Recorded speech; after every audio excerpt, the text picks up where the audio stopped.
Mahal, dumating man ang panahon na tayo tumanda at magkakauban na. Pangako ko sa iyo, andyan ako sa tabi mo. Ipapaalala na merong nag-iisang Dave Harding na nagmamahal, minamahal, at namahal na mahal ka.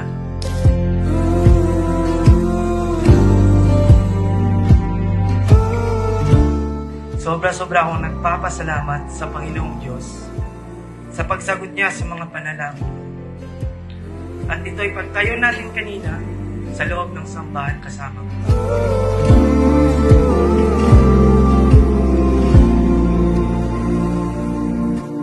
Baliwala. Gusto ko lang sabihin sa iyo na kanina pa talaga ang gwapo-gwapo mo. Ang gwapo ng tatay ng magiging anak ko. Salamat sa batang sobrang cute na si Fatum at kay Ate Cupida.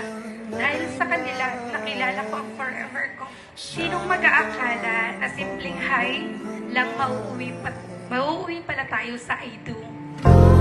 Haplos ng iyong halik, init ng iyong pag-ibig, ang dahilan ng palaging pananabik ko.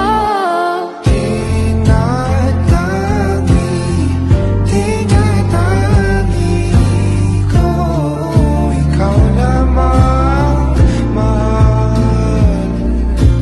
Tinatangi, hindi Nakita ko talaga yung effort mo para magustuhan kita. Una, lagi mo akong dinadalan ng iced coffees ng McDo.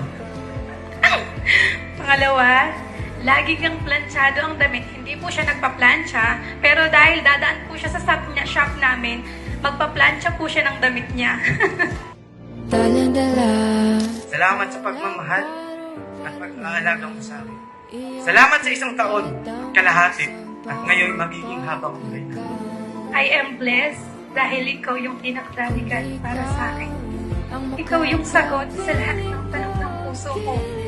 Ikaw at ang pagmamahal mo ang nagpa-realize sa akin. Sobrang mahal pala ako ni God. Kasi alam ni God kung ano at sino ang kailangan ko. At aalagaan, iintindihin, susuportahan, at isasabay ka sa paglikod sa paglago ng ating Ama. Tinatangi ko, ikaw lamang mahal. Tinatangi, hindi na maliligaw, pagkat ikaw lang ang tanaw sa araw-araw.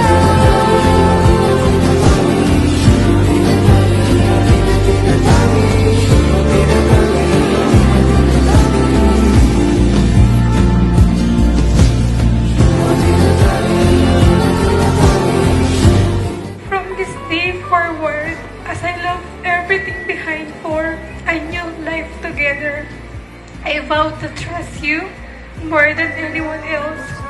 I vow to always choose you no matter what. Ikaw ang pipiliin ko sa araw-araw at ikaw yung mamahalin ko panghabang buhay. Tinatangi, tinatangi ko, ikaw lang ang mahal. Tinatangi, hindi naman. Mahal, ikaw ang biyaya sa akin ng may kapal na buong buhay kong itataas at ipapasalamat sa Kanya. Mahal na mahal kita, Manny Harding. Magpakala.